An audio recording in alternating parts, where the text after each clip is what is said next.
we're gonna talk about dips.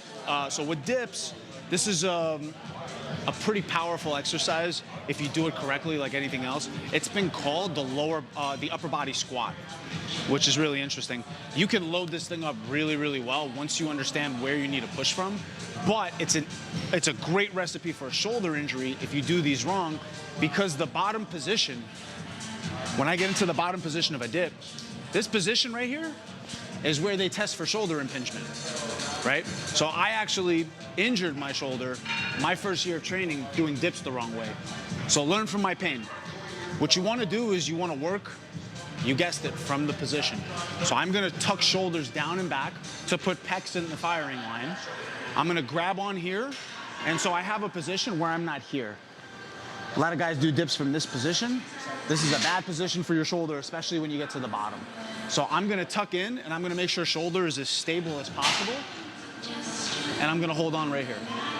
Now from here, the first thing to relax is elbows. If I wanna maintain tension here and I wanna keep torso in the right position and keep shoulders in the right position, I gotta make sure that this is the first thing that relaxes and breaks when I go to descend down into the bottom portion of the exercise. So I'm here, my elbows relax first, and I'm able to dip down and push up and up and up. So I don't lose shoulder position while I'm doing this. You'll never see me doing this, where I'm shrugged up and, again, losing that space between ear and shoulder. Crucial on dips, especially when you start to add weight. Now, the other thing I want to talk about is hip position, because hips here and going into your dip is very different than hips here, or here, or here. Because you can dip from any of those positions. And it's just like with the Charles Glass push-ups, it's how much of your body weight you're actually putting into your dip.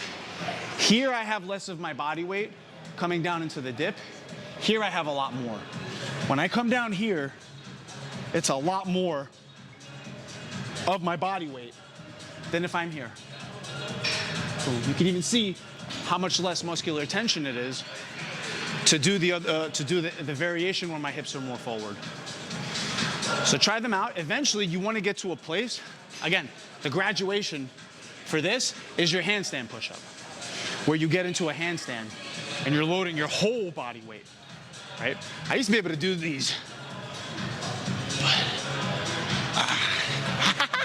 I'm a little out of practice, but I'm gonna start doing them again. So don't skip dips. Make sure you do your dips and work your way up gradually. It'll pay off.